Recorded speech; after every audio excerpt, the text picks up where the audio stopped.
को आमंत्रित करता हूं। समाजवादी पार्टी के प्रवक्ता हैं किदवई जी, स्वागत आपका।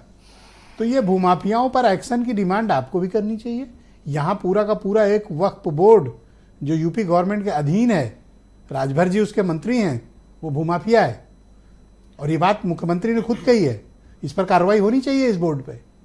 पहले तो मैं कहता हूं ये बोर्ड भंग किया जाए। ब्रजेश जी, इसमें कोई कानून आड़े नहीं आता। ब्रजेश जी देखिए, भारतीय जनता पार्टी का एक चरित्र बन गया है आजकल। गोस्वामी तुलसीदास जी ने बहुत पहले इसका वर्णन कर दिया था कि झूठ ही लेना, झूठ ही देना, झूठ ही भोजन, झूठ चबेना, बोल ही मधुर बचन जिमी मोरा, खाए अही हृदय कठोरा। अब इसका मतलब ये हुआ कि भारतीय जनता पार्टी जो है सुबह से लेकर के शाम तक खाली झूठ बोलना, झूठी खाना, झूठी चबेना, सब कुछ इनका झूठ है। देखिए, दो चीजें हैं। पहली बात तो यह है कि जो भू माफिया जनता पार्टी है देश में और उत्तर प्रदेश में, ये कृषि कानून क्यों ला रहे थे ब्रजेश जी? ये काले कृषि कानून इसलिए ला रहे थे ताकि ये अपने इनके जो कॉर्पोरेट के जो इनके मित्र मंडली थी, हम लोग वक्फ बोर्ड पे बात करने के लिए मैं ब्रजेश जी जो ये बोल रहे हैं ना कि वो तमिलनाडु ले जा रहे थे, आप मुझे कृषि कानून के लिए सर जो ब्रजेश जी ये जो भू माफिया बोल रहे हैं, तो भारतीय जनता पार्टी की जो नजर है वो बेसिकली उत्तर प्रदेश की जमीनों पर है, चाहे वो वक्फ की हो चाहे वो नजूल की हो।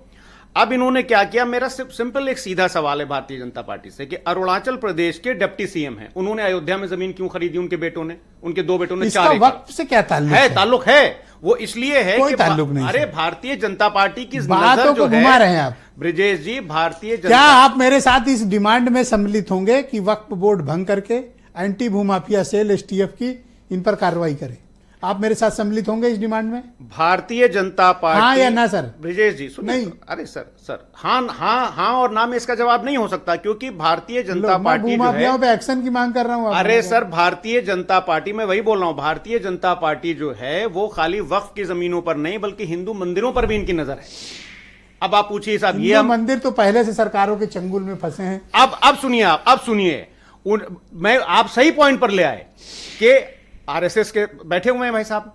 क्या 1959 से आरएसएस ये मांग नहीं कर रही है कि हिंदू मंदिरों पर से सरकार का हस्तक्षेप खत्म हो?